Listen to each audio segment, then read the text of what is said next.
ये कहानी है सन 2007 के आर्कटिक ओशन की।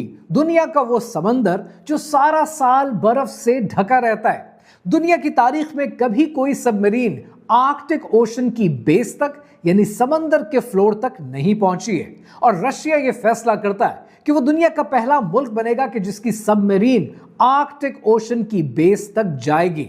और फाइनली फिर वो दिन आता है। रशिया की सबमरीन 4,261 मीटर्स नीचे यानी 14,000 फुट का फासला तय करती है। बर्फ के नीचे जैसे ही सबमरीन नीचे उतरना शुरू होती है, एटमॉस्फेरिक प्रेशर बढ़ना शुरू हो जाता है। और एक लम्हा तो ये प्रेशर इतना बढ़ जाता है कि खतरा होता है कि ये पूरी सबमरीन क्रश होकर रह जाएगी, कि जैसे किसी भी कोला के कैन को आप क्रश करके रख देते हैं। इस सबमरीन में सवार हैं रशिया के पॉलिटिशियन एंड एक्सप्लोरर आर्थर चिलेनग्रोव।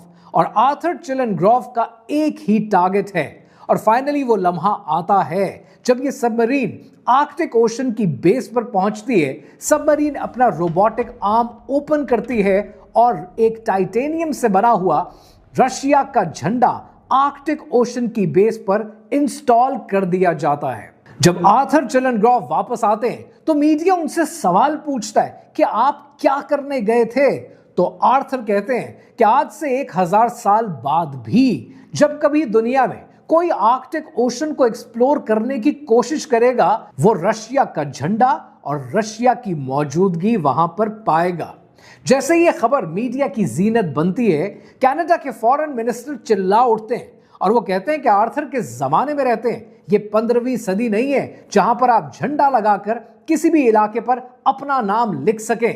लेकिन सवाल यह है कि कनाडा को इसके ऊपर इतनी मिर्चें क्यों लगी? क्या कनाडा वाहिद मुल्क है? हरगिज नहीं। इतनी ही देर में चाइना सामने आ गया और चाइना ने कहा कि आर्कटिक ओशन पर तो हमारा हक है। दुनिया के कई मुल्क खड़े हो गए और उन्होंने कहा कि चाइना का तो बॉर्डर भी नहीं लगता आर्कटिक ओशन के साथ, तो चाइना का हक कैसे हो सकता है? बात फैलती है और यूनाइटेड स्टेट्स तक जाती है। तो यूनाइटेड स्टेट्स कहता है कि हमारा भी हक है आर्कटिक ओशन पे, और सिर्फ हमारा नहीं, हम तो ये चाहते हैं कि ग्रीनलैंड भी हमारा हो जाए।